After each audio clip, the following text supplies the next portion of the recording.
And from garbage, sorry, I can't resist, to the analysis of Shields and Brooks. That's syndicated columnist Mark Shields and New York Times columnist David Brooks. Have you ever had such a good lead-in? Don't worry, we recycle. All right, the week began with the inauguration. We all talked on Monday. It ends with the White House appointment of a new chief of staff, Mark. What is the new team, what is the language you heard this week tell you about the president that Barack Obama wants to be?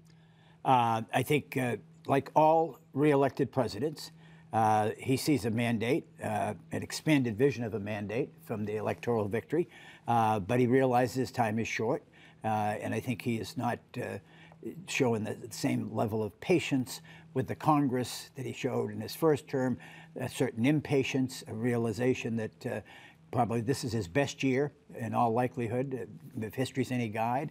I think he's been more sure-footed and I think a happier warrior, as I said earlier. And I think the people, Dennis McDonough, whom he's chosen to be his chief of staff, is somebody whom he likes, whom he's comfortable with, very much in his comfort zone. And probably the only person ever to be White House chief of staff who was a safety for John Gagliardi, the winningest coach in college football history at St. John's in Minnesota. We knew we'd have some trivia. Actually, many cornerbacks were also chiefs of staff. He, as my colleague Peter Baker said, it's stirred, not shaken. So he has not taken new people from outside. I mean, I said a new team, but it's almost... It's all the same people. They're just in different chairs. And a lot of people got promoted. Some people like Geithner left.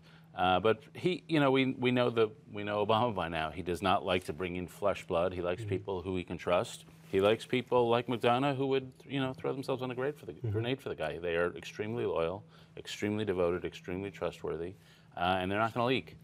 And so he sticks with those people, and he's been doing it since he became president. As for his term, I sort of think he's in danger, through no fault of his own or only halfway, of really wasting these few months, which are the precious months of a second term, on budget stuff. We're going to have a series. Wasting it. Well, I think we're going to have a bunch of squabbles with that. The chances of us getting any tax reform or entitlement reform are minuscule.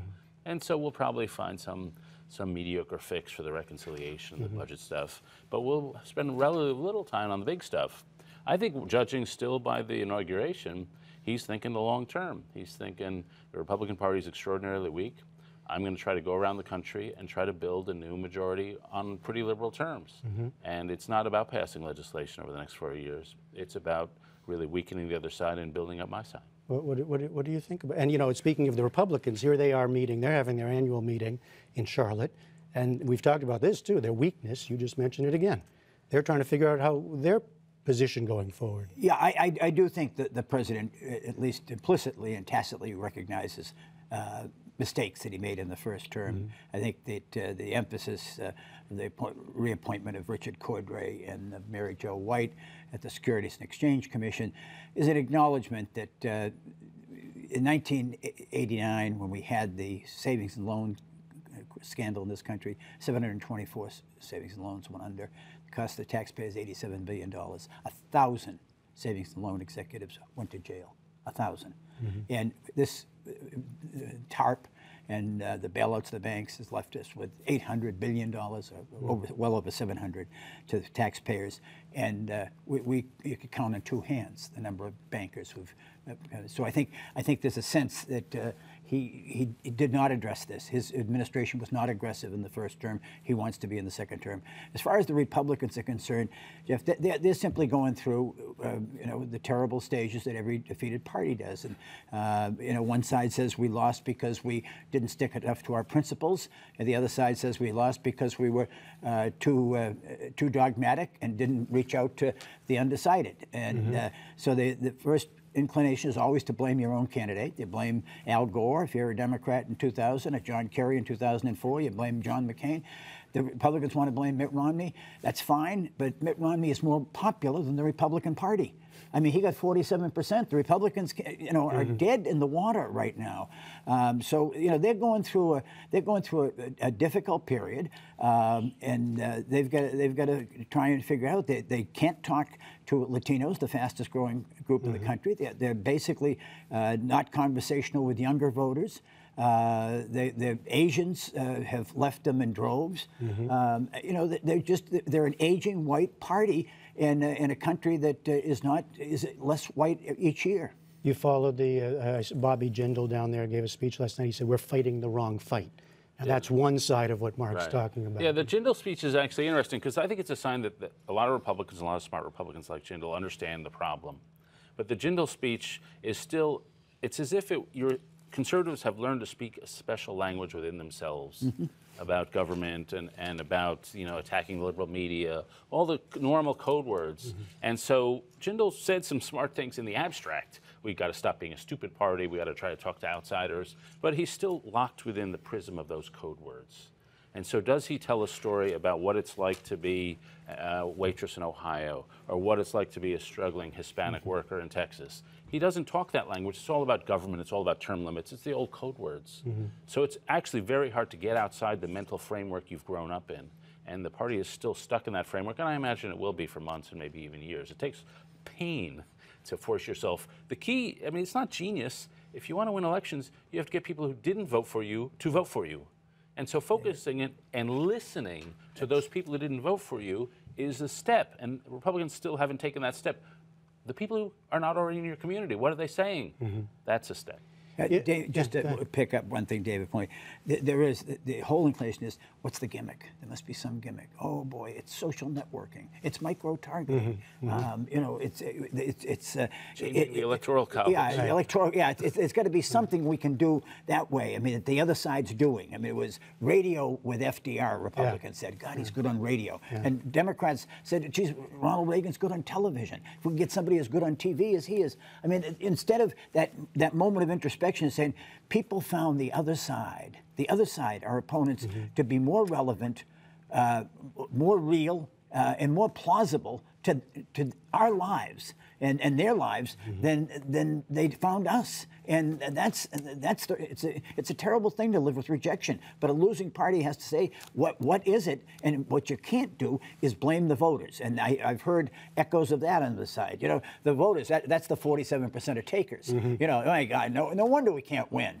if they're all just parasites and worse.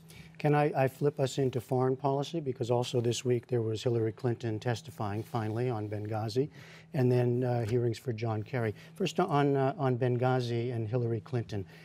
Is that still a live issue? I never thought it was a live issue. I mean, it was something to attack the administration on election season. And there, you know, believe me, there were faults. But it was more a talking point. I think we've reached the final chapter. Hillary Clinton's leaving. I think Benghazi is over. And it was sort of a substitute for having a real foreign policy debate.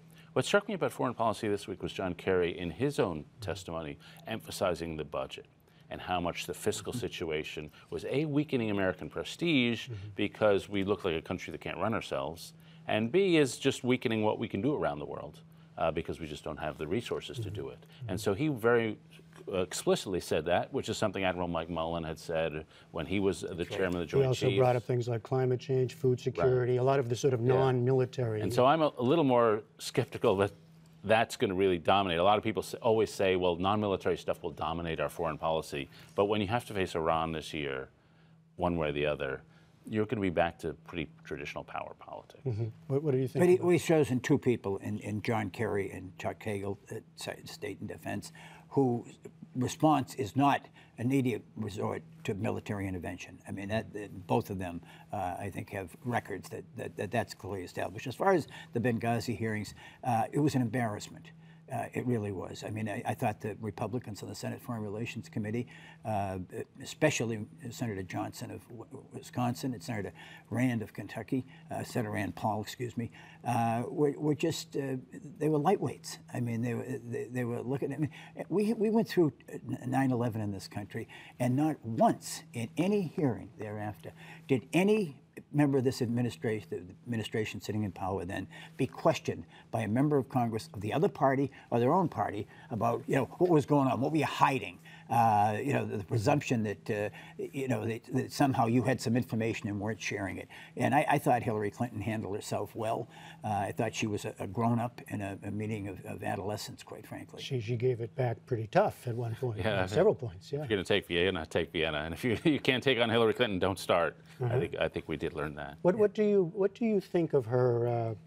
Well, the performance this time, but also now we can look back at 4 years. What will stand out about her time? I think she is regarded as a successful Secretary of State for sure. The question I would have is what was independent? And this is something I'm frankly ignorant upon, and I think a lot of people who cover this reasonably closely are ignorant. What was a Clinton initiative? What do we say, aside from the foreign policy that was being made by the president, what was the foreign policy she was responsible for? She did a lot of traveling, and she did a lot of talking to people. But what was her initiative?